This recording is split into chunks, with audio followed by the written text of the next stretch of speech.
Welcome to Fruity Knitting.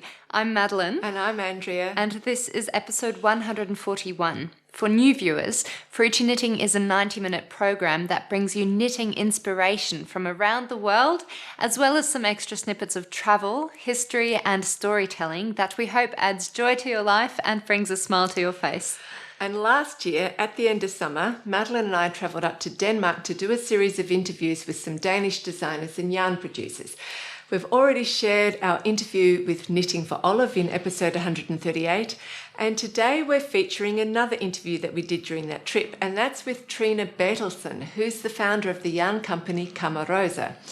So for the past 15 years, Trine has been designing knitting and crochet patterns for children and women, while simultaneously developing various yarn ranges to support her designs.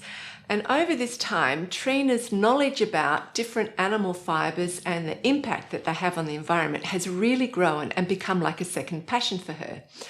And this has prompted her to develop more sustainable, cruelty-free alternatives to some of the popular fibre blends. So for example, Trine has developed an alternative to the very popular silk mohair blend that many yarn companies are producing.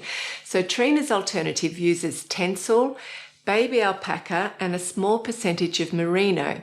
It's called Midnat Sol, which translates as the midnight sun. And it just looks and behaves like a typical silk mohair blend. So during the interview, Trine explains why she thinks it's a much more sustainable alternative. And personally, I found this part of the interview to be really interesting and innovative. And I'm sure many of you will also really appreciate it. Now, in the past, when we've travelled to the UK to do a series of interviews, we've also created travel vlogs, which some of you really enjoyed.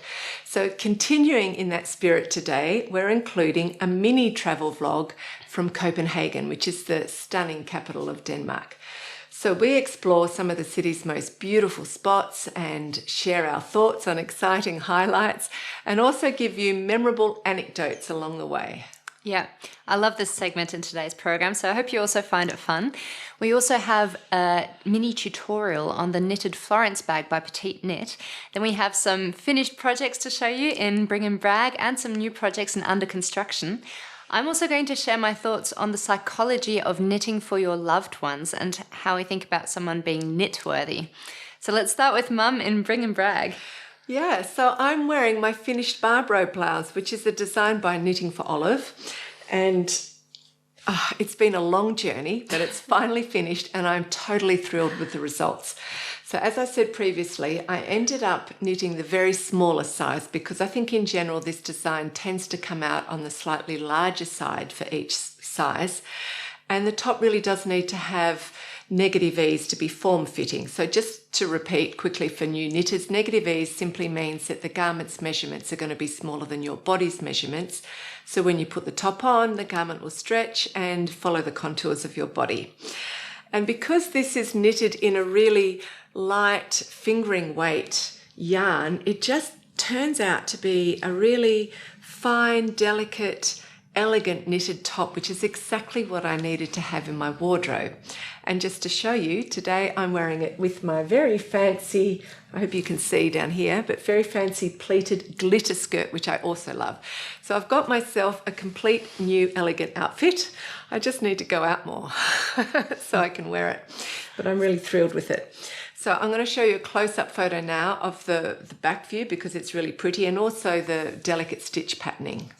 So there's a very pretty teardrop opening at the back neck. After you've picked up stitches around the neck edge here and you've continued knitting the lacy shell pattern for a couple of repeats for the neckband, you crochet 3 little loops for 3 tiny buttons along the sides. And I really fell in love with these sweet little pale blue buttons because they're only 8mm wide as opposed to the recommended 12mm wide buttons that the pattern suggests. So therefore, I had to play around a bit to make my crocheted loop small enough to hold the buttons. But luckily, I don't actually have to undo the buttons to put the garment over my head because the neckband stretches enough to easily go over my head. And that's great because I just find it such a nuisance to blindly fiddle around trying to do up buttons at the back of your neck. Now we're at the bottom of the picture, you can see the lovely scalloped edge that the pattern creates around the hem and the sleeve cuffs. So the yarn I'm using is Knitting for Olive Merino, and I use the colour Dusty Aqua. And this colour has chameleon-like qualities and changes its shade depending on what you're wearing it with. So sometimes it's appearing more blue and sometimes more green and sometimes more grey. So it's a really versatile colour to have in your wardrobe. And I do want to film a little fashion shoot of Madeline modelling this top because it's such an elegant classical knitted garment. It is. And hopefully I'll have my top finished by then as well. Yeah. So I've been considering what would be a good location here in Frankfurt to use as a backdrop for the fashion shoot, because some of you have been saying that you really enjoy seeing the different locations that we're using as backdrops. But that's going to be in the next episode. So that's my very first finished project that I'm super happy with, but I have another one to show you because I've also finished Romeo. So I need your hands now. Here they are together. Let's just make them look a little bit beautiful first. Straighten up the hair. Romeo's as well. So Romeo, yes, they've got to be about even like that. So Romeo and Juliet, aren't they gorgeous? Romeo is declaring his undying love and devotion, and Juliet is slightly overwhelmed by the strength of Romeo's passion. I think she's still considering his proposal. So their hands are sewn together and they do stand upright independently, but for that they just need a hard flat surface. So this design is created by the UK toy designer Alan Dart, who we interviewed in episode 118. And you might also remember in our Christmas episode that I showed you the Snowflake Angel, which is also by Alan Dart, and I knitted as a gift. And some of you were actually quite horrified that I used up 2 of my very expensive DPNs to help keep the Snowflake Angel erect. So just to be clear, the only reason I needed to do that was I was using this very fancy elastic stretchy yarn that wasn't the recommended yarn. So she was just a little bit wobbly in this middle section, and I used 2 DPNs. I inserted them up here just to keep her really straight and erect. Well, don't be cross with me, but I've done it again. I've used a DPN on Romeo to keep him more stable. But this time I only used one of a really short old wooden one. I've got one here that came in a pack of 5, and I never use 5 DPNs. I only ever use 4, so I could easily get rid of one. You can see it's quite bent, so they're very old and cheap. Do you even ever use DPNs? Yeah. I thought you were more of a magic loop person. I am more of it. Yeah, it's true. Can't stand magic loop. Can't you? No, it drives me nuts. So what I did with this DPN was insert it up here, up into Romeo's knee. It goes up his thigh, up his back, and into the back of his neck. So it sits about like that. And that's just keeping him a little bit more vertical, because before that he was tending to lean back a bit and then he'd topple over. That's some serious surgery, Mum, you're performing there. Actually, do you know what? I think I also used a DPN on my nest of birds to keep the bird like sitting upright on the nest, and also on Count Dracula. So that's the reason why I'm not knitting socks, because I'm using all my DPNs up on stuffed toys. Anyway, I really love the way they've turned out. It always makes me smile whenever I see them. And I just think I love their facial expressions and I love their poses. So now what I want to do is show you some close-up photos so you can see all of the knitterly details. And then and the music that you'll hear in the background comes from the aria Juliet's Waltz, which comes from the opera Romeo and Juliet by Gounod.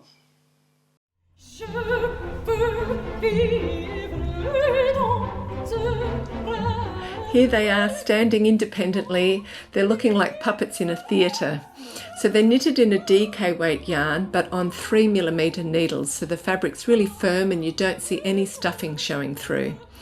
And I really love their poses. And what surprises me is that they have real expressions on their faces, even though their features have been knitted and then embroidered with only simple lines and stitches. And some of the sweet details that I want to point out are Juliet's cap with its lattice embroidery, the Fair Isle pattern on the hem of her skirt, which is a series of love hearts, and Romeo's medieval tunic, which has a skirt, puffed sleeves and an upstanding little collar, and he also has white lace around his wrists. And what's particularly gorgeous is the white detail on Juliet's puffed sleeve, which is done in duplicate stitch, and her beautiful rose, which is a knitted wedge wrapped in a spiral with the pearl side showing.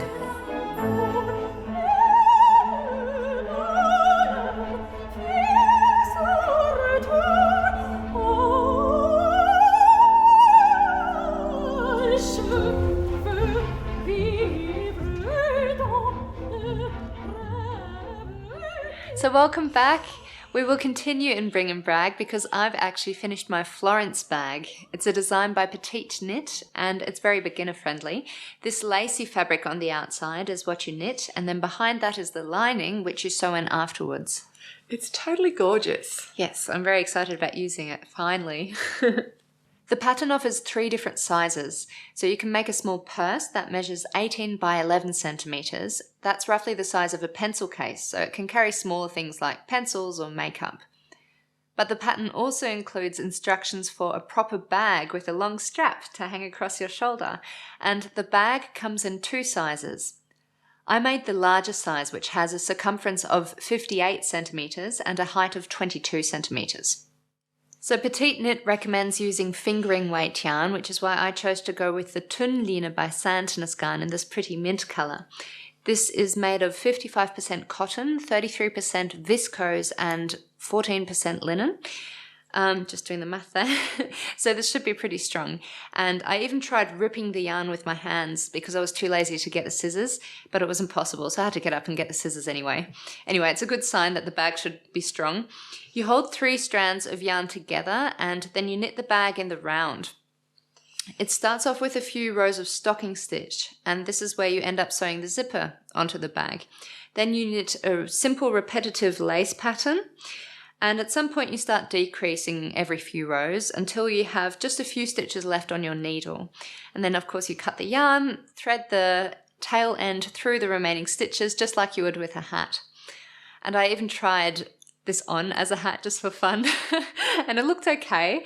So if you were to make this into a hat, I think you'd want to knit it a bit longer and certainly change the brim because it'll look better as a slouchy hat. If you really want to. I thought I looked a little bit like I was wearing a basket on my head. Yeah, you did. But it sort of worked. There's potential. It could work. Anyway, because this bag has to be able to carry weight and still keep its shape and look nice, I actually went down a needle size to make the fabric a bit firmer, just to make sure. Maybe it was unnecessary. So the recommended needle size is 3.5 millimeters. I went down to 3.25 millimeters. However, I still ended up with the recommended width of 28 centimeters, and this surprised me because I thought I had a very tight gauge. Maybe I don't. And I did end up with a slightly shorter bag, so this is 20 centimeters high instead of 22 centimeters. But I think it's still pretty well proportioned. Yeah, it's not a big difference. Yeah. And once you've finished knitting this outside of the bag, you have to sew in the zipper and the lining and attach the leather strap or whatever kind of strap you want to attach. So if you want to do the lining completely by yourself, then the pattern includes instructions on how to sew it all together. But if you're feeling a bit insecure or simply a little bit lazy, you can go to PetiteKnit's online store and just buy the lining completely sewn up. That's handy. Yeah, then all you need to do is sew the top edge of the lining into the inside of the bag. However, it's not that difficult to sew the lining yourself. And so to encourage any beginner sewers out there to just give it a try, we have prepared a short demonstration video for you.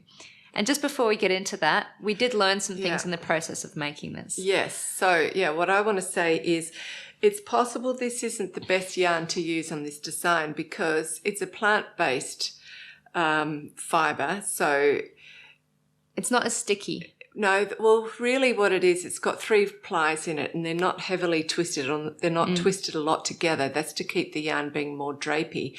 But the problem with that is that you've got 3 plies, and if you sew the top of the bag really close to the zipper teeth, it looks really good, but you've got more of a potential problem of you could feel that sort of little of the zipper getting caught in the yarn. Yeah, the zipper teeth can catch little parts of the plies and then break them, and then you have a problem. And that was happening to us. So I would really recommend using a stickier yarn or not such a loosely twisted yarn. What I did do is hairspray. I learnt this from doing toys because Alan Dart hairsprays his toys in different areas to make them a bit stiffer. So I hairsprayed heavily along here so that the top part will stick together, and so these 3 plies will stick harder together. So you can do that. You could possibly even glue it, or just simply don't sew it so close to the teeth, even if you think it's going to look better. So straight after the sewing tutorial, we're taking you to Copenhagen.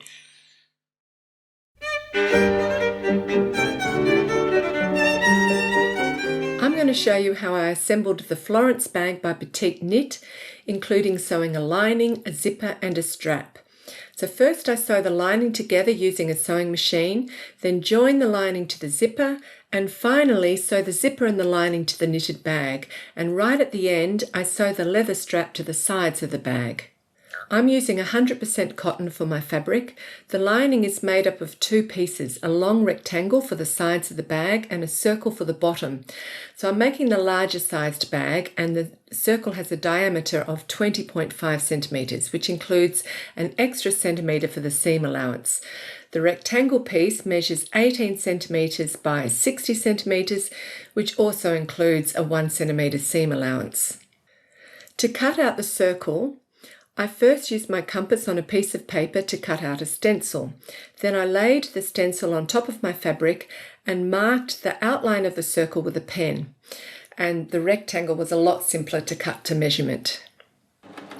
So next you sew the short ends of the rectangle together, which turns it into a cylinder. And I'm sewing the seam with a straight stitch. You need to attach the bottom circle to the cylinder with a 1 centimetre seam allowance. So when you are pinning the circle in place, you want to make sure the material of the cylinder is evenly distributed around the circle. So first, divide each piece of fabric up into quarters, placing a pin in each corner. Then pin both materials together, matching up the 4 pins.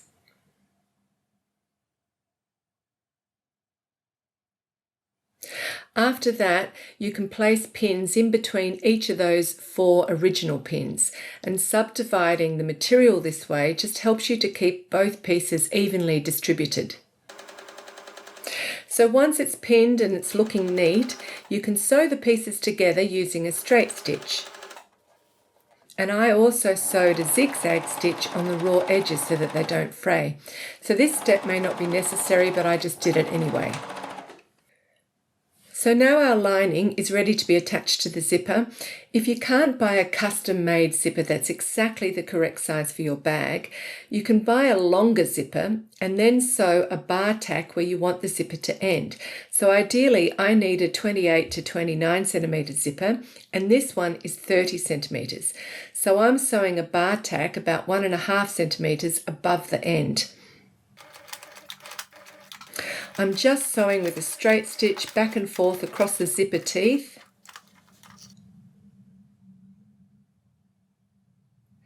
And you can see that this bar tack works just as well as a metal one.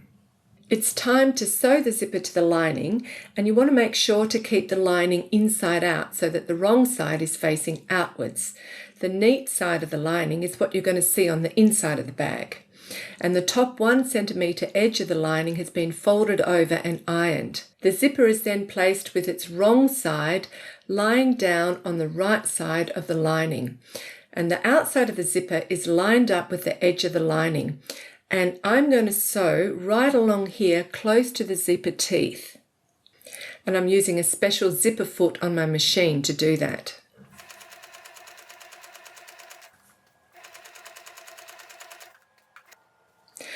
After that side of the zipper has been sewn down, I pin the other side and sew it in the same way.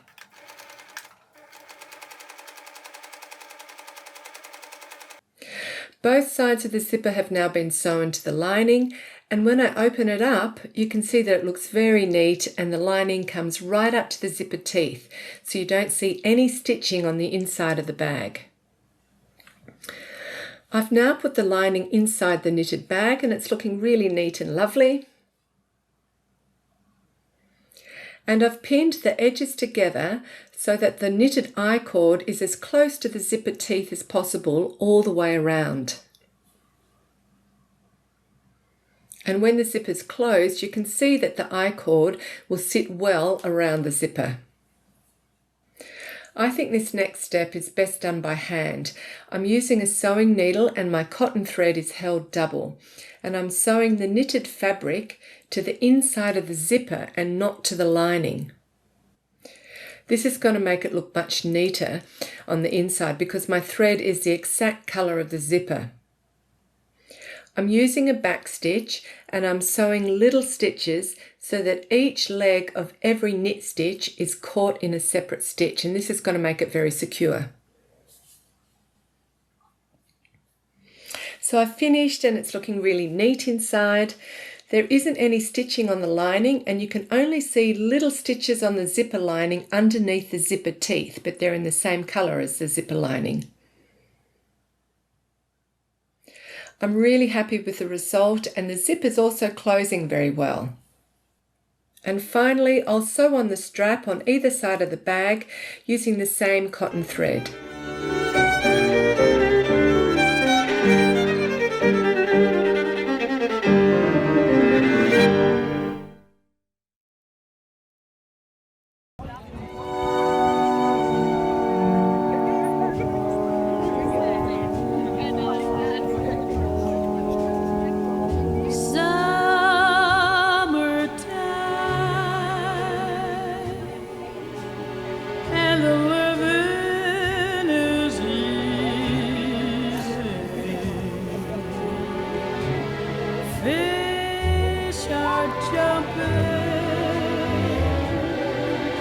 And the cotton is high.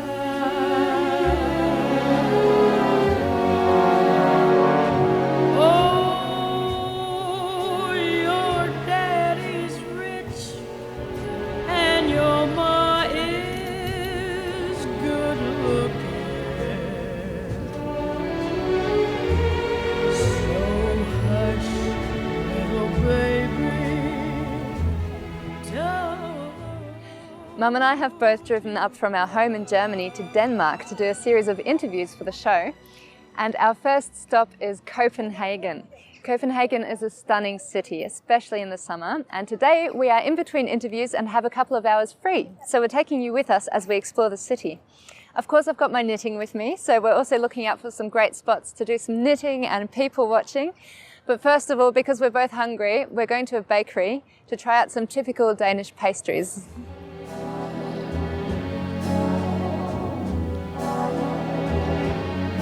One of these mornings, you're gonna rise up singing. Yes, you spread your wings. Denmark is known for its delicious flaky pastries. They are collectively described as wienerbrød, so Vienna bread, like the city Vienna. And this is because in the 1840s, Austrian bakers migrated to Denmark and brought the technique of making laminated dough with them. This bakery was packed with sweet and savoury goodies, and I decided to buy this pastry called Kanelsnegl, which I'm sure I'm completely mispronouncing, but it means cinnamon snail. They also make pretty good coffee, so with a flat white, this was absolutely scrumptious.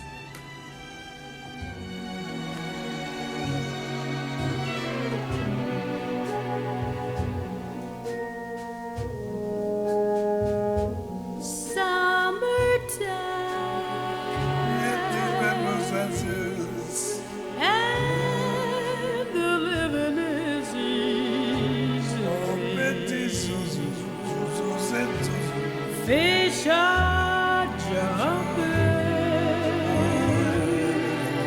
and the cotton is high. We're in Nyhavn now, which is one of the most iconic spots of Copenhagen. This waterfront was built in the 17th century to serve as a commercial port. And back then, these streets and the pubs would have been bustling with sailors from all over the world. Of course, now they're bustling with tourists like ourselves from all over the world. This house over there, the blue one, is number 9, and it's the oldest house in the street. Apparently, it's remained unchanged since 1681, so that's 342 years. And I do hope they've updated the plumbing since.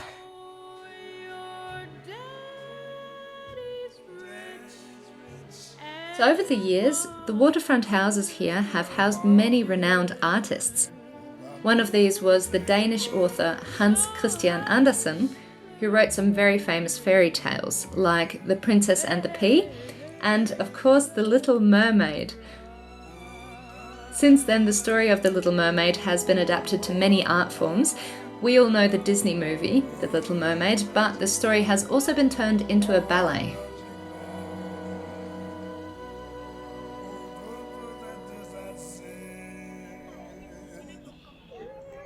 After watching a performance of The Little Mermaid by the Royal Danish Ballet, a wealthy brewer called Carl Jacobsen fell in love with the story. So in 1909, he commissioned the sculptor Edvard Eriksson to make this bronze statue of the Little Mermaid, which you see behind me, and he donated it to the city of Copenhagen. Eriksson, the sculptor, needed a woman to model in the nude for him to help him shape the mermaid's body. Now, they had hoped that the lead ballet dancer, Ellen Price, would model, but she didn't want to model in the nude. So in the end, the sculptor's wife, Eline Eriksson, sat for her husband instead. And I think she turned out very beautifully. To this day, she sits on a rock by the waterside and is probably the most iconic statue of Denmark. Denmark still has a monarchy which has existed for over 1,000 years, making it one of the oldest in the world. And Copenhagen has several royal palaces, including Rosenborg Palace, which is our next stop. What better way to get there through Copenhagen than by bicycle?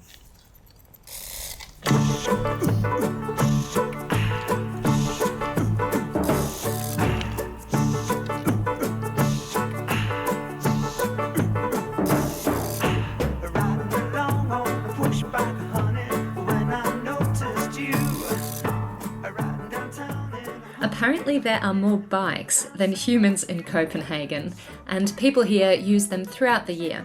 That's largely thanks to Denmark's incredibly bicycle-friendly infrastructure. Cyclists get their own lanes and stoplights, and on bridges it's common for half the width to be reserved for bicycles only, while the other half is dedicated to cars and pedestrians. There are even special superhighways bike riders can use to commute safely and quickly across long distances, and it's common for the traffic lights on these superhighways to prioritise cyclists over car traffic. I think this is phenomenal, and of course, always travelling by bike doesn't work for everybody, but it certainly has significant advantages. Bikes use up less space, they keep you fit, they're inexpensive compared to cars, and they can even be more time efficient, especially in the cities. In Germany, we also ride our bikes a lot, but the infrastructure isn't as organised. So it's common for people to use the bike lane on the wrong side of the road, for example, if it's more convenient to them. But the Danes show absolutely no mercy, and they ride really fast, so I would not try that in Copenhagen.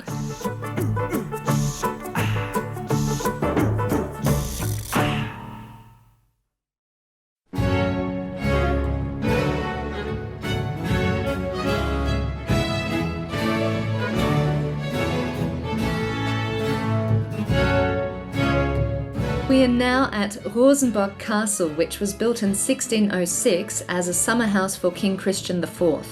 When you enter the castle, it feels like you're in a fairy tale with all the beautiful wooden carvings, paintings and tapestries adorning the walls and the ceilings.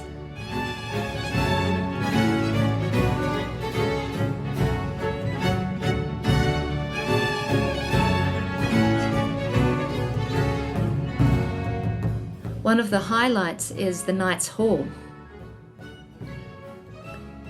The walls are decorated with large tapestries commemorating battles between Denmark and Sweden.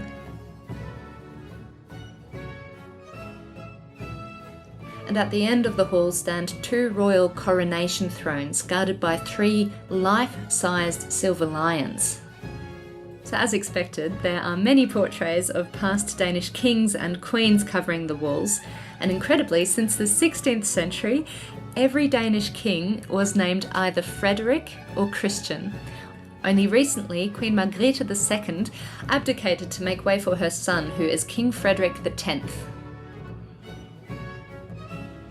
Every royal family has interesting anecdotes and stories about their history, and the Danish royal family is no exception to this. One quirky story we heard is about King Christian V, who was popular amongst the people for his simplicity and intense love for horseback riding and hunting, and apparently Christian V was insecure about his height, so he wanted his nose to be painted larger to make him appear more masculine. About 100 years later, Christian VII became King of Denmark. Unfortunately, he suffered from mental illness and would often behave erratically. It's said that he had a habit of handing out the Order of the Elephant to people when he was drunk. However, the Order of the Elephant is actually a very special knighthood reserved for very few people, so someone came up with the idea to provide the king with fakes for whenever he was drunk and feeling a little bit too generous. The king's wife, Queen Caroline Mathilde, was unhappy in her marriage, and she started an affair with the king's physician, Johann Friedrich Stünsee. When King Christian VII became too ill to govern, the physician effectively ruled the country for almost 2 years, supported by Queen Caroline Mathilde. But all of this created dangerous enemies, and the physician was eventually executed, while Queen Caroline was exiled to northern Germany. So it's a rather tragic story. The castle also has a basement where the treasury is kept. The treasury has an extraordinary collection of very extravagant jewellery and other artefacts. One of which is this crown, which belonged to Christian IV and weighs nearly 3 kilograms. It's decorated with enamelled gold and table-cut stones, pearls, and it also has lots of different symbols on it. I would have loved to learn more about the craftsmanship behind this crown. So that was our little day trip through Copenhagen. It's a really remarkable city, and I definitely want to visit it again someday.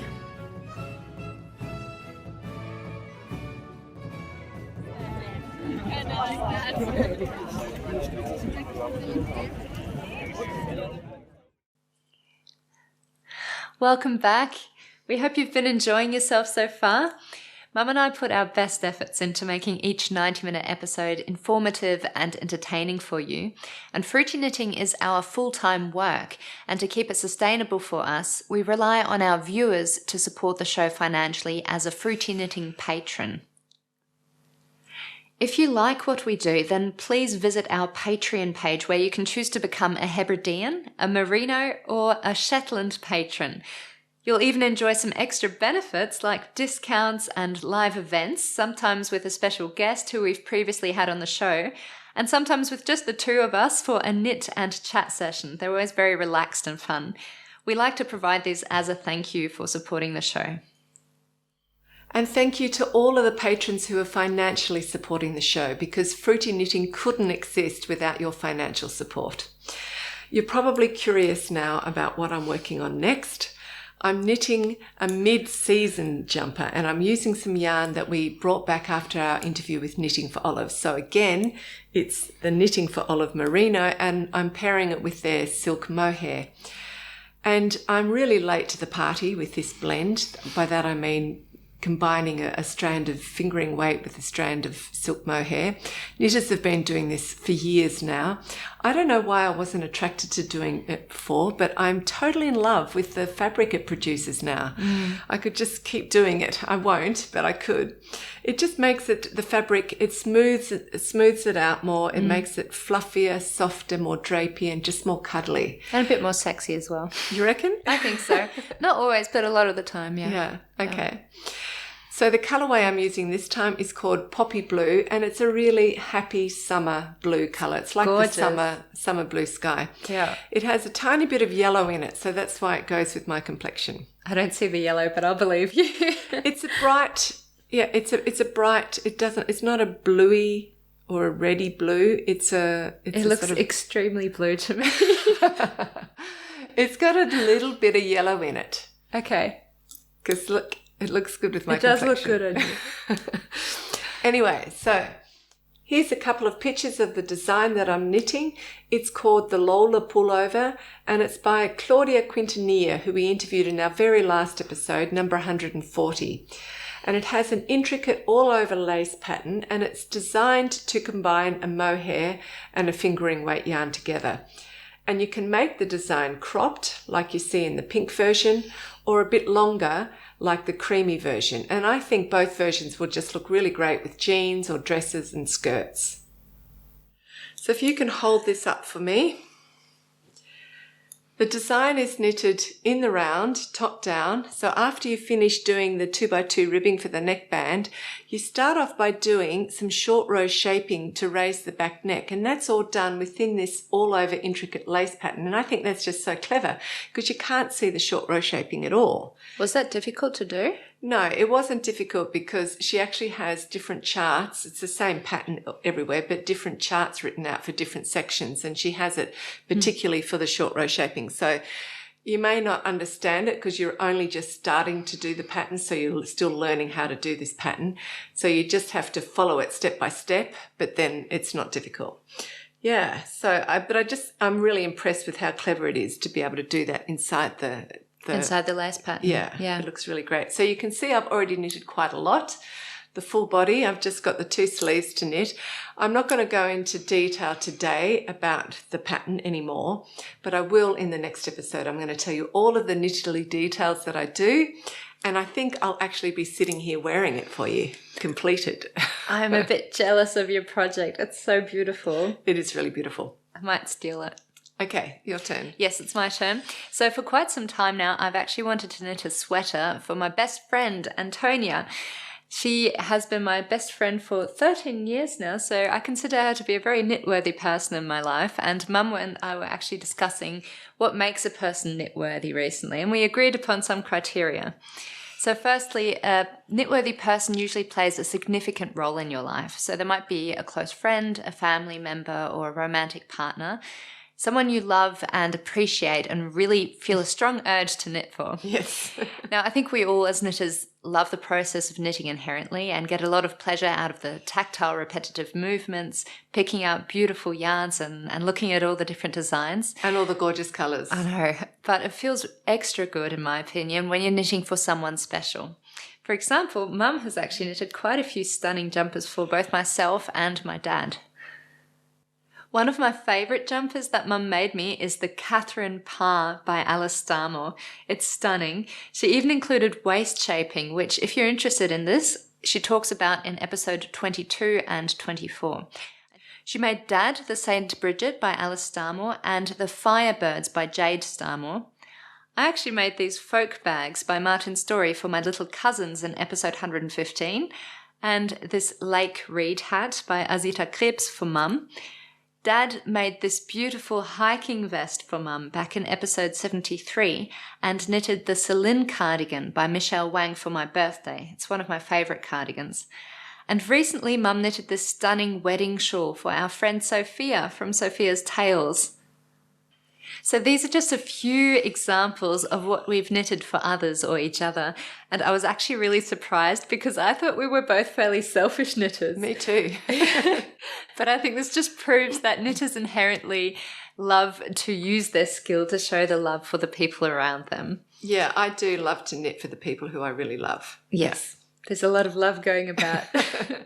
Anyway, I haven't knitted for Antonia before because she's not necessarily the easiest person to knit for. And this brings me to our second criteria, which is a person is knit-worthy if you know that they will want to wear your knitted item and really value it.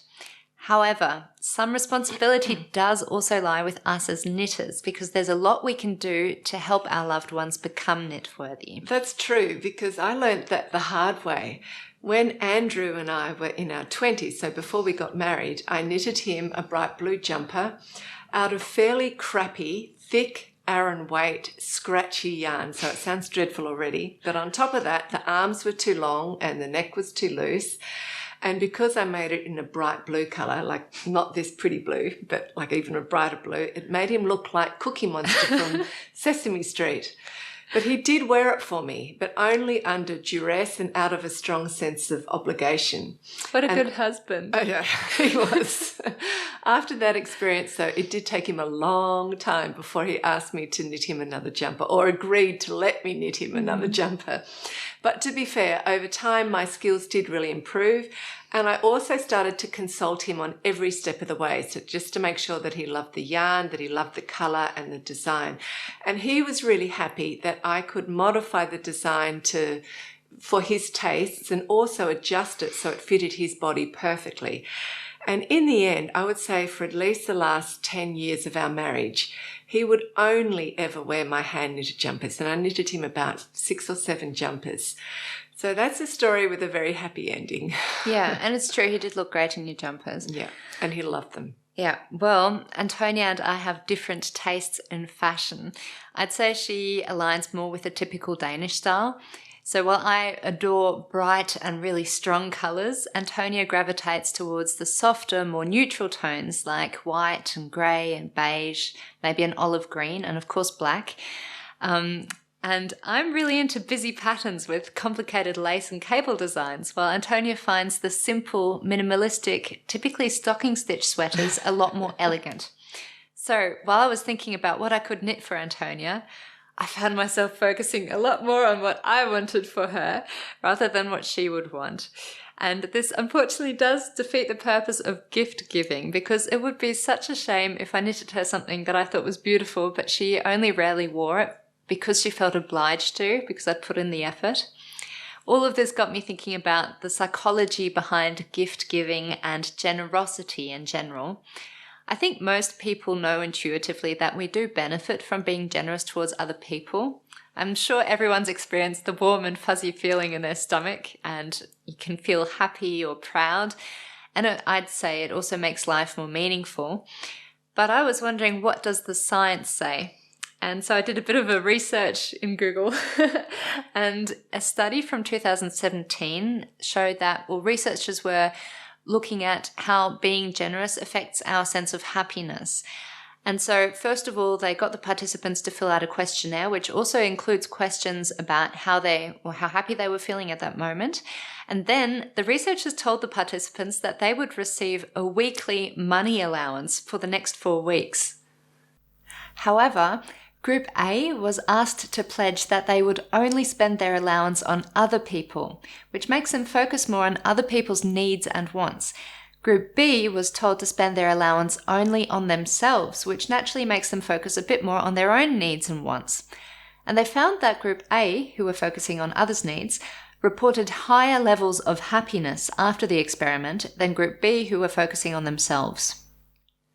You might also have heard that elderly people tend to live longer if they volunteer, and this would make sense to me because staying mentally and physically active is known to help you stay healthy and live longer as you get older. However, a longitudinal study in 2012 found that it's actually the motivation behind doing the volunteer work that impacts how long we live. So in 2008, a really large group of men and women in their 60s were asked why they choose to do volunteer work. And then the researchers checked who was still alive 4 years later in 2012. And they found that volunteers with altruistic motives were 44% less likely to die within those next 4 years compared to people who volunteered for personal satisfaction. And an example for personal satisfaction might be to learn a new skill. So in this study, volunteers, of course, always in their 60s, so elderly people. Sorry, I don't want to offend anyone. I was thinking that's actually quite early. It is quite early. They should have done studies of people in their 70s and late 70s, 80s. Late middle-aged is what I'd call it. Anyway, in this study, people in that age range were less likely, or volunteers in that age range were less likely to die or have a higher life expectancy than people who don't volunteer, but only if they had altruistic intentions behind the work. And I found this result really fascinating. Yeah. It would be interesting to learn more about why that might be the case. And it also just made me think a bit more about how I could be generous towards people in my everyday life and, of course, in my knitting. Yeah, I think as knitters, it is easy to be a little bit precious about our knitting and even unfairly label people as being unknitworthy because they don't like what you've knitted them. And we do really want our loved ones to love wearing what we've knitted them. So we sort of have to come to a compromise. Yeah, that's true. But I'm not entirely altruistic yet. So like you said, I do think it's possible to find a balance. I am going to be spending so many hours on this project, so I do want to have fun while knitting the sweater. Now, like I mentioned earlier, Antonia prefers neutral colours. I think mostly because they're easier to combine.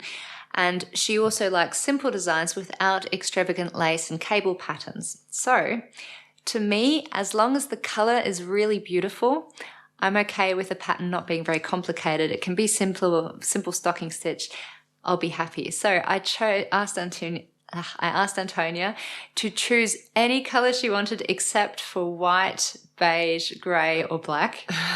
And she successfully chose this beautiful dusty rose colour. I'm actually really excited about this colour because it's really beautiful, but I wouldn't usually work with it because it doesn't really suit my complexion. And just as an example, I'd say I'm an autumn, but Antonia has blonde hair and blue-green eyes, so she has a very different complexion to me. She's probably a summer. This is gorgeous colour. She'll look stunning. It's very beautiful. She will look absolutely gorgeous. So here are some of the designs we looked at for Antonia. This is the Olive cardigan by Knitting for Olive. It has a V-neck. The lace pattern is really beautiful. It looks like leaves. It's oversized and drapey, which Antonia would definitely like. But it would require another 5 balls of soft silk mohair because you combine 2 strands of mohair with 1 strand of their merino yarn. I only ordered 5 balls of each yarn. Then there's this sweater by Kadri called the Tenane V-neck sweater. So Kadri has a lot of simple and oversized designs. I've actually knitted Kadri's good grandpa cardigan and I'm really happy with it. I wear it all the time, although I did modify the sleeves and the ribbing to be a bit more fitted. This would be really easy to combine with different outfits, and you don't necessarily need to worry about what to wear underneath, which I think Antonia would definitely like. Finally, I came across the Jenny jacket by PetiteKnit. I think PetiteKnit captures Antonia's aesthetic perfectly.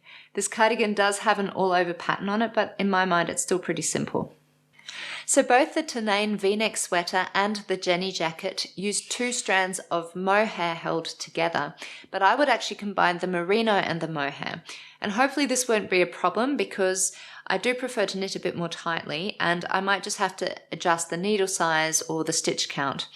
So I sent these 3 different designs to Antonia and she immediately messaged me back saying that she wanted the Jenny jacket by PetiteKnit. So I think my idea of her aesthetic has become pretty on point by now. Yeah, I think she'll look really gorgeous in it. She'll look amazing in it. I'm very excited to be giving her a colourful jumper.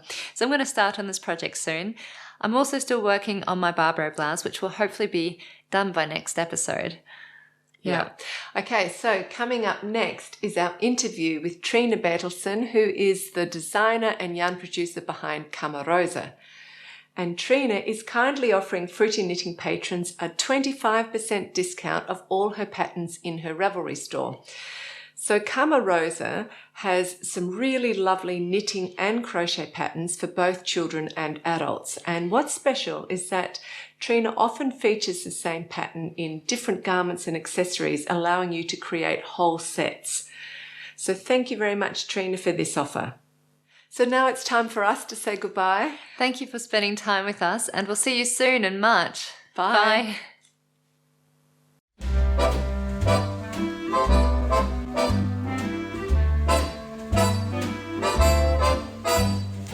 Take a little time to smile, make a little thing worthwhile.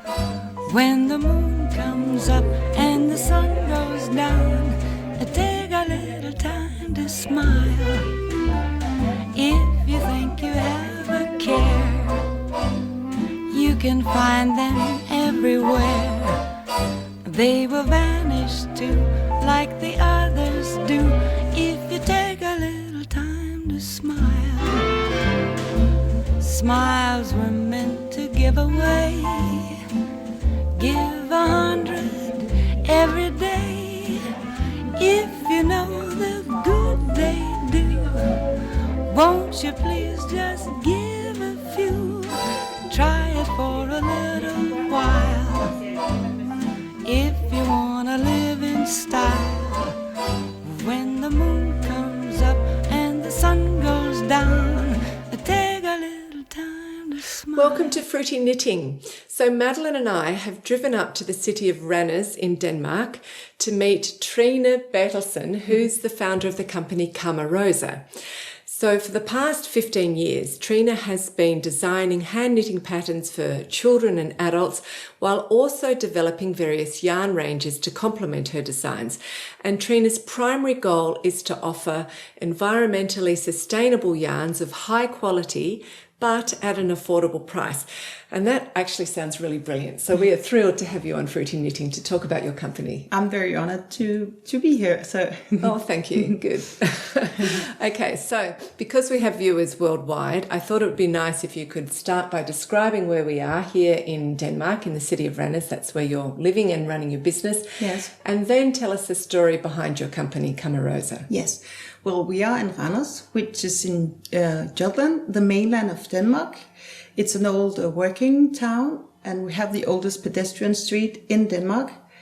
It is surrounded by nature and with meadows, and we have the only river, which is called Gudnåen, which is running through the city.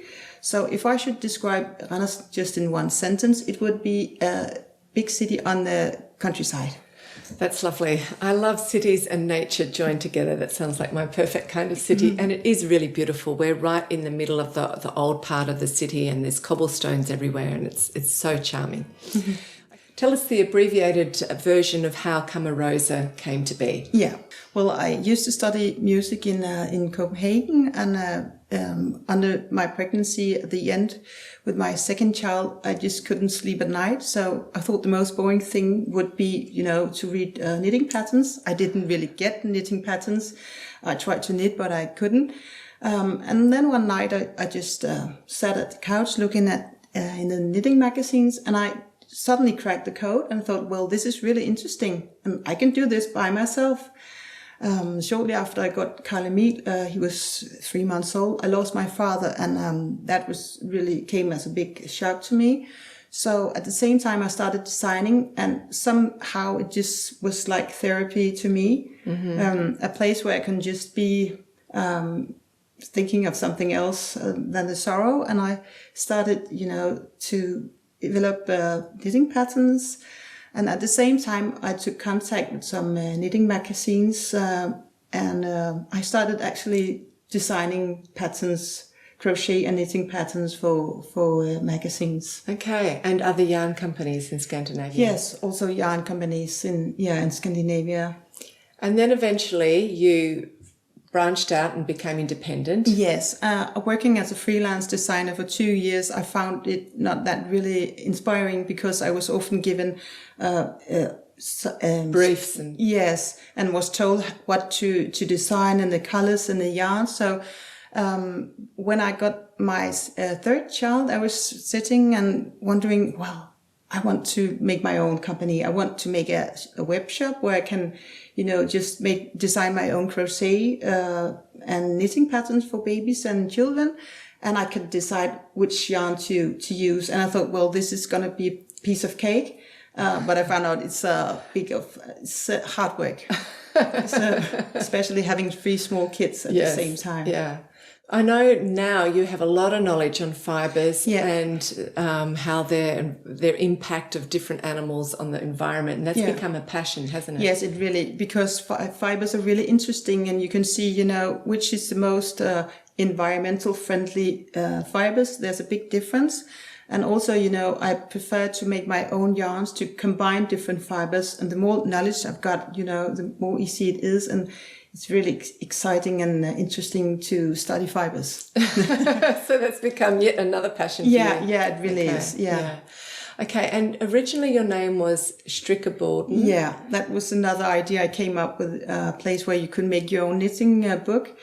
And when I now was, having retailers and developing yarns, I changed the name because from the beginning it was my three children, Carl-Emil, Mathilde and Anna Rose. That was my big inspiration for designing and knitting and crochet. So it would make sense, to change the name for the company. So I named it CaMaRose, which is an abbreviation from their three names. Okay, Carl-Emil is the son. Yeah, so that's the car. And Mathilde, which is a gorgeous name. I love that name. That's the MA. Yes. And Anna Rose, so Yes. that's the last part. Okay, that's lovely. Yeah. And you've also said when we were talking before that you find it really important to keep developing your skills. So I'm wondering how your experience in designing and pattern writing has evolved over the years. And just can you give a couple of examples that highlight the improvements you've made over time? Yes, I want to, make options in my patterns. If you like a pattern, you can make either a short sleeve or a longer sleeve. And I also really like to show the same design in different colors, maybe one in many colors and maybe one just in less colors. Mm-hmm. And also to show it in different qualities because it gives a whole nother expression depending on the fibers that are used for the design. Mm-hmm. And you're also putting them in a lot of different languages, aren't you? Yes, I do. It's actually, since they're knitters all over the world, it's important to have them not only in Danish, but in English and German, and I also have some in French. So that's important. That's also changed over the years. Yeah, okay. What I've noticed is that Danish knitwear fashion can tend to be minimalistic and rather timeless, and I'm wondering how you blend that kind of simplicity with something unique to make your designs really recognisable as CaMaRose designs. So can you just say something about your aesthetic? Well, Danish designs seem to be very simple in natural colours and with stockinette stitches and with a simple construction. I don't find myself typically Danish because I really love colours and I love experimenting with different patterns to explore what you can do with it. So typically I fall in love with a special pattern and then I try to see how I can use it in many different ways. For example, the sweater you're wearing, beautiful smock sweater. It is very beautiful.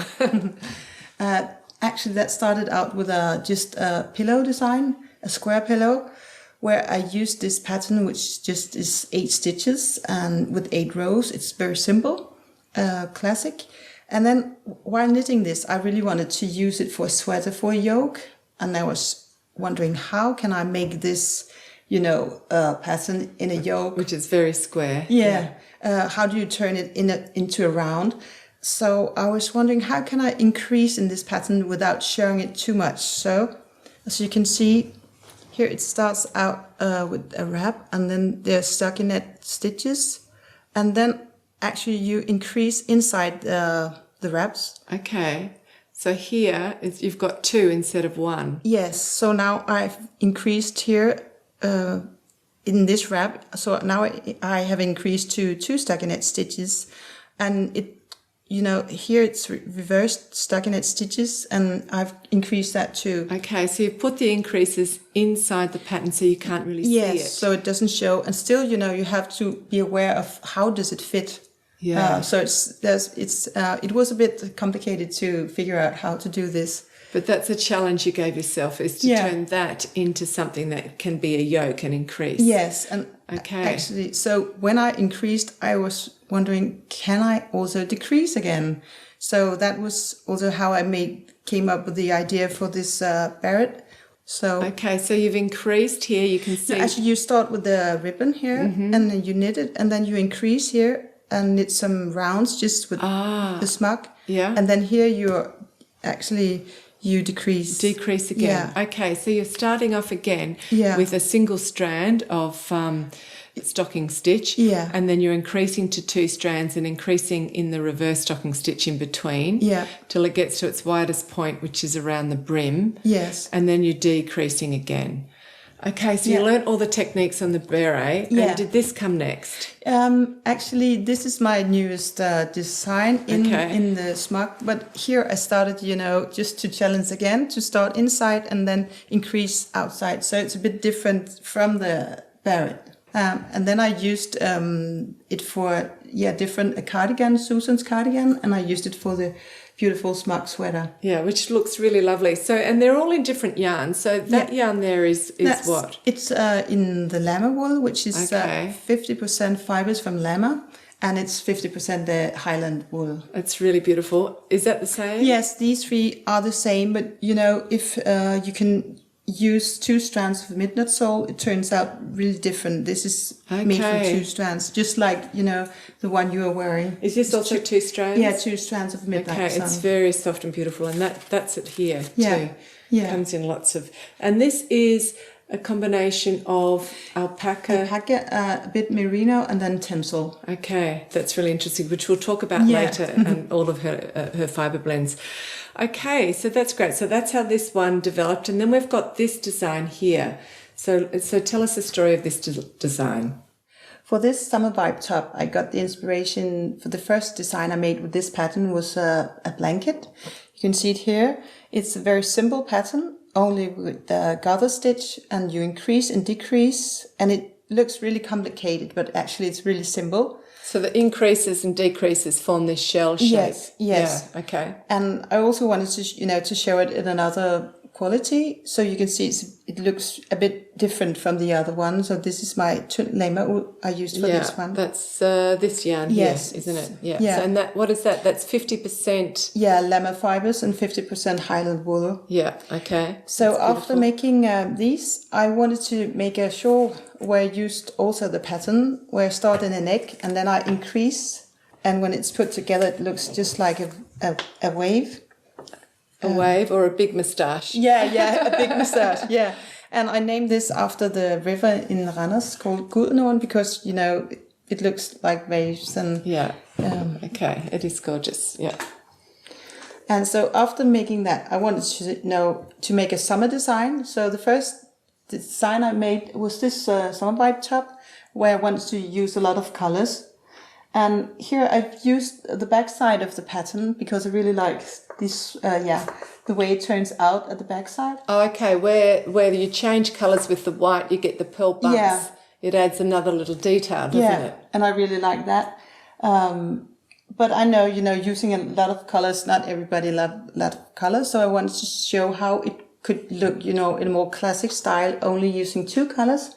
So this is knitted in my organic Pima cotton to show how it would look. And here I used the front side of the pattern. It looks super elegant. It looks fun there and just very, very elegant here. It's beautiful. And have we got that? Is this your yarn here? Yes, that's your organic cotton. Okay, great. For this design, I combined crochet and knitting. It has this, it's a child design where the yoke is crochet with very simple stitches. And then you pick up stitches here, and then you just knit stocking stitches the rest of the design. So if you can do basic crochet and basic knitting, this is a design for you. Yes, it is. Really, it's not that difficult. And here I just wanted to show this is for the smallest kids, and this is for a bit elderly kids. Where I used, I wanted to show where you can use 2 different colors at the yoke. And this is actually the same colour, but it looks different, doesn't it? Yeah, it really does. So, as you know, colours can be very tricky. It looks like it's 2 different colours, but it is the same. I'll just show you. So this one's got a little teardrop hole at the back, and you can also do it with a cardigan version. Yeah. Yes, I also made a design for a cardigan. And often when I design for children, people ask, could you make this in adult size? And I thought, why not? So that was actually how I came up with the design for my Jenne's cardigan, which is worked the same way with the crochet yoke. And then you just pick up stitches and continue knitting. And I've actually seen some people that instead of making as a cardigan, they just, continue knitting round. So it gets this t-shirt instead. Yeah, it's beautiful. It's really elegant. Thank you. So that's Mariana's cardigan. Yeah. And here, is it the same name? And now it's Carla's tunica and Trille's tunica. Okay, so you can actually keep knitting and make it into a little dress. Yes, you could easily. Or even and on you the... could do. Yeah, actually, that is my next project, to make it, as a dress instead. Okay, that's exciting. I think they're absolutely gorgeous, particularly when you can play around with different shades of the same colour. Yeah. Now, what about what you're wearing? Well, this is my hydrangeas top. Hydrangeas. Yes, in English. Hydrangeas. I'm sorry. Yes. No worries. So, and the first time I used this pattern was for this scarf. Okay, so we'll undo it. Yes.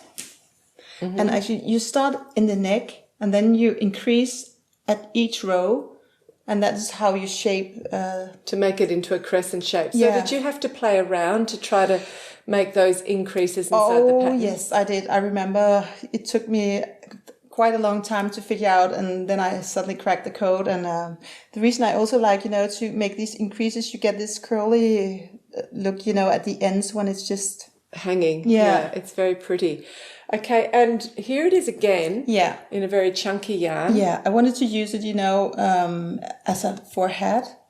And I wanted to, try to see how you could decrease in the pattern and still it looks the same. Okay, so this was a project in increasing within the pattern, and Yes. this is the project of Decrease, decreasing, so yeah. it's a bottom-up hat. Yeah, that's true. So, after that, I wanted, to use it for a summer design, and I wanted to show it in my organic linen Løvetan, because I really like, the feel of the linen. It's perfect for summer wear, and that was how, this is also a very simple construction, just 2 squares that are knitted and then sewed together. And then one of the customers down in the shop, she came and showed that she had knitted the same pattern, but just in another quality, my midnight sew. So same yarn as this? Yes. But single strand? Yeah, just single strand. So it looks, very different. Yeah. Compared to It's beautiful, it does. It's a completely different look. Yeah, it is. That's sort of very romantic Yeah, and yeah, floaty. it is. Yeah, it is. Okay, and here it is again. Yes, and actually that was when I made, the hat. I was thinking about it could be great, to make a sweater with in Snifnook and with the same pattern. So this is my newest design. I just finished, 1 week ago or something. So I wanted to show this, and it's worked from down and to the top. And you've got decreases here in the raglan shaping. Yes. So once you figure out, so your real challenge, or what you really seem to love, is to get a beautiful pattern and figure out how to decrease and increase within that pattern. Yes. And then you can apply it to everything, can't you? Yes. You can make shawls and hats and sweaters out of the same pattern. So actually that's how I mostly work, falling in love with a special pattern and try to use it in many different ways. And that is very neat, raglan shaping there. Well done. And this is a doubled over rib. I'll just turn it around. It really works in this chunky yarn, doesn't it? Yeah, it does. True. Still, even though it's a lace pattern, it really shows. It's great for that. And this is the Snegnog. Yeah, Snifnook, which is snowflakes. Snowflakes. Yeah, because I thought, it looks really like it's a very light yarn. It does. Yeah, and it's... Yeah, okay, so getting on to yarns now. Trina has, as she said earlier, developed around 13 different yarns, and she has tremendous knowledge. So I thought you could talk a little bit about your level of involvement in the production process of all your yarns, and then show us a selection of yarns, and we can see the colour ranges, together with some of the designs so we can see how they knit up. One of the things that I really care about, when producing yarns is the fibers. So I learned a lot of fibers over the years. And I work very close with my suppliers, so they can tell me a lot about all the fibers. And this is your spinning mill in Italy and Peru. And Peru, and actually they also work together. So with each other. Yes, okay, they do. They supply the Italians with the alpaca fibers. Okay, because they only come from Peru. So one of my favorite fibers is alpaca. Yeah, because I try to find out which fiber is, has the less impact on the environment. And therefore I'm really happy about the alpaca, because the alpaca is very gentle to the environment. It doesn't need a lot of water or food. And still it's capable, of producing about wool to 4 to 5 sweaters per year. One animal. Yes, just one animal. And if you Okay. compare that with a cashmere, for example, goats, it needs 4 goats to make just one sweater per year. So That's interesting. I didn't know that. no, Okay. and the alpaca is very gentle. Also to the vegetation, it doesn't tear the grass. It only, kind of nipples. Okay, so it's not pulling the roots out. Just nibbling on the top. More easy to grow back again. Yes, and it doesn't have. It has 2 toes with 2 pads, so it also have a very gentle, Footprint. Yeah, you can say that too. So, and also the alpaca comes in 22 natural colors. And also, the thing that you can use the fibers without dyeing it, undyed fibers, is also much better to the environment. And the fibers has less fats, so when you actually want to wash the fibers before... In the processing. of making the yarn, you need less water and energy and chemicals. Okay, that's very interesting. Yeah. So you have got it in this yarn here. Yes. It's in coloured, which is your Snifnook, yeah. Schnifnook. Yes. Okay, that's a Danish name. Yeah, that's a Danish name for snowflake, because I really think, it looks just like a snowflake, and it's just as soft as I think a snowflake would be. Now, you are selling your yarns in many different countries, but you've kept your Danish names. Why is that? I did that up because, I want to spread the Danish words, and it's fun, to hear people try to pronounce. I know, like me. Like Snefnok, and how is it pronounced? So I preferred, to use Danish names for my qualities. Okay. So tell us more about this one. How is it made? It's a blown yarn? Yeah, this is a so-called blown yarn where you have this knitted net. Yeah. And into this net, and the net is, my yarns have only organic cotton. I prefer that. Okay. Mostly blown yarns, they use polyamide as in the net, but I prefer, the natural fibers. So this is made of organic cotton, and into this net you blow loose fibers of alpaca and merino. Okay. And then the fibers got stuck in the net, only allowing the ends of the fibers to stick out. And that is how, it looks really fluffy and soft. And it's a very soft and light So yarn. it's trapping a lot of air, which makes it very warm. And it's thick, but it's not going to be heavy. No. That's the special qualities. That's lovely. Okay. Yeah. So I wanted, also to have it in a natural way. So this is called Stifnuk Natur, nature. It's only the nature's color. And I have that in 11 colors. Okay, so we've got lots of different shades of browns, and they're all different natural alpaca colors and shades of grey here. Okay, and how many colors have you got? I think about 40 colors in the Snifnuk. I really love colors, and And this is in the Snefnog. This is not natur, although it looks natur, doesn't it? It looks like it really does. So some of the colors are really alike. So but you can make it in Snifnuk Natur if you prefer that. And you can feel it really is very, very light. Yeah, it is. Yeah. It is really light. Okay, so then we've got this yarn, and this is a little sort of cropped cowl. Yeah. This is your Hurst? Yeah, Hurst, which is also a so-called blown yarn with also organic cotton in the net. And then there's blown recycled wool in it and a bit of cashmere. So if you feel the yarn, you can feel, the super soft. Yeah, really soft. And but before blowing the fibers into the yarn, it's spray painted. So you get this look. Tweedy look. Yeah. Isn't it? Yeah. So what is this knitting up to?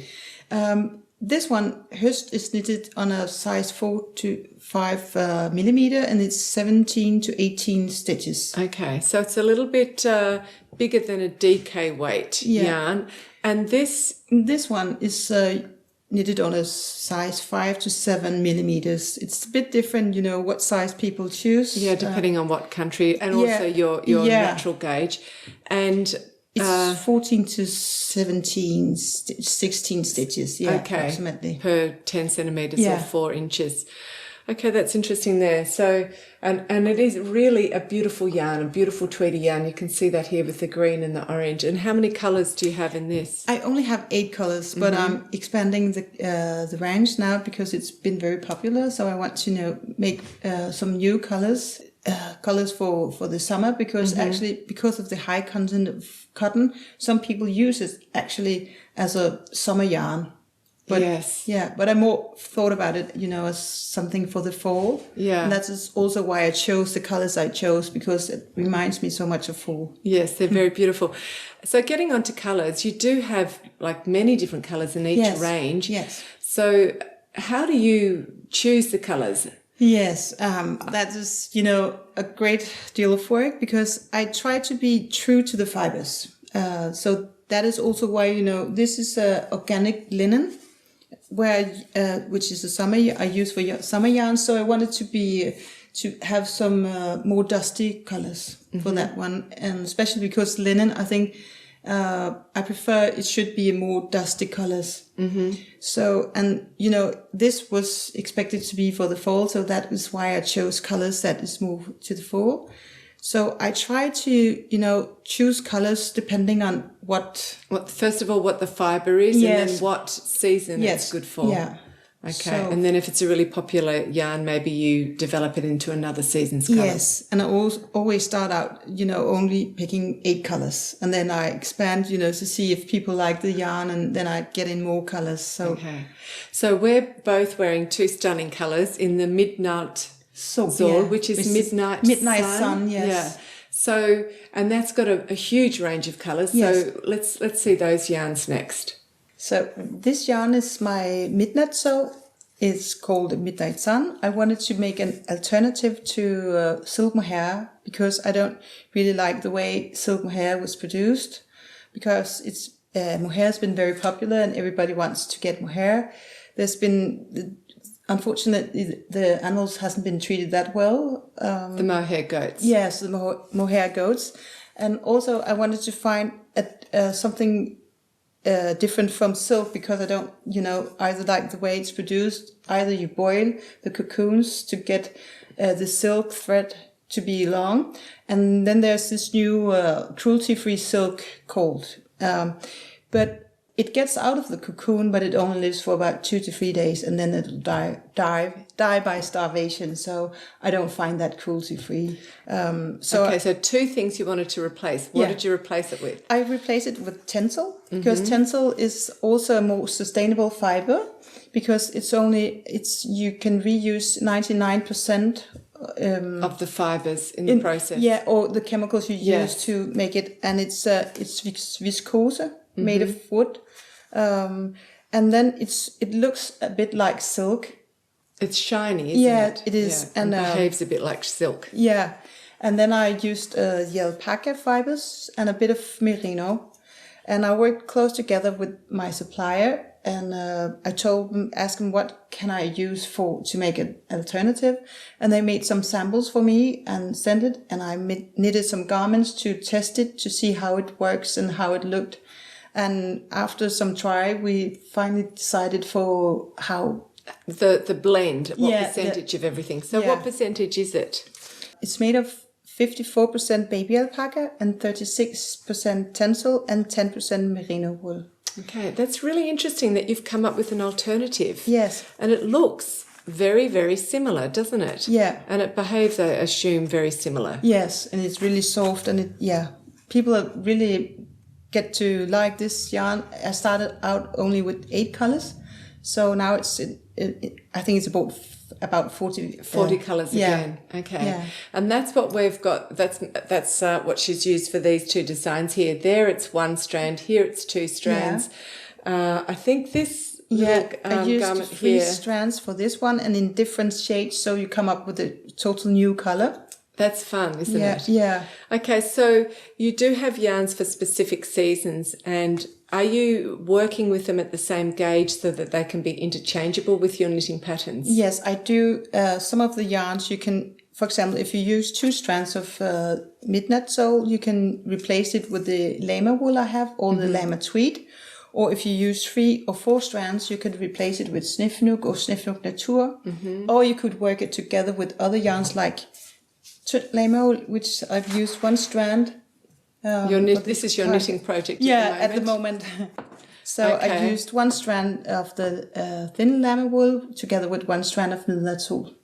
Now, I notice what we've got here behind you has got some glitter in it. Yeah. What yarn is that? That is Månestråle. It's if you translate it, it's moonbeam, because you have a bit of glitter in it. It's don't see that much, but you can see it, and you can use it for the same patterns as midnight soul. Okay, so a single strand of that works the same way as a single strand of the midnight soul. Yeah, and you can also knit it together with other qualities. Yeah. Okay, that's so much fun. Obviously, you have learned a lot about yarns, and I think I would find that really exciting too, to be able to work with spinning mills and have an idea and help them, or they help you to create it. That must be very exciting. It is, really. So we'll wrap up the interview now with just one more question, which is a little bit more personal. Yeah. Like you said, you're married with 3 children, and your company has been inspired, or your company's name is inspired by your children. Yes. And what I've learned just from my experience is that often when you start your business or you're running a business, particularly in the knitting industry, it can end up involving the whole family. So I'm just wondering how your family life and your business are going together. Yeah, actually, when you have your business at home, it will, of course, involve the rest of the family. And it's been that from the start. Actually, I remember when the first time I bought this stock from the cotton, the Pima cotton and the llama wool. And I received all the boxes. I stocked in the kitchen, and my husband came home. I was really shocked. Oh, what is this? And how much did you spend? And I told him just 1/3 of the price, and he was still shocked. And I was, hey, don't be worried. I promise I'll sell the yarn again. And okay, I hope so. And today, when I place a new order, it can be quite a big order. And now it's me being nervous, and he's, it's going to be all right. You're going to sell the yarn. I know. So that's a total backflip. Yeah, it is, I must say. That's good. Yeah, and also, the kids has also been very honest to me, to see, they can see, how I work. And there was a time when I still had it at home. I was packing all the orders. I'd done that for 6 years, doing all the things myself. And our youngest, she was about 7 years old. She looked at me and she said, Mom, I wish you had a job you were glad for or happy for, and you had some spare time off. And then she just left the room, and that left me back, thinking, okay, I have to change. I can't do all the things myself. So I found a warehouse that could pack the orders, so I didn't have to do all the things myself. Okay, so she instigated that change. Yeah. So you're getting constant feedback from your family. I do, and they encourage me at times when I, about to give up, or, there's problems with the production, so they're really nice, talking me up and say, hey, go on, Mom, you're doing a great job. That's lovely. Yeah. That's really great. Well, it has been really fun to have you on Fruity Knitting and to hear your passion. And it's very interesting that how you've developed the Midnight Soul and how you're working with the spinning mills and your designs. So thank you for spending time with us and sharing your company with Fruity Knitting viewers. Yeah, it was so much fun. Good. Let's say goodbye to the audience. Bye. Bye. Smiles are meant to give away. Give 100 every day. If you know the good they do, won't you please just give a few? Try it for a little while. If you wanna live in style, and when the moon comes up and the sun goes down, just relax, love is still around. So smile, take a little time to smile.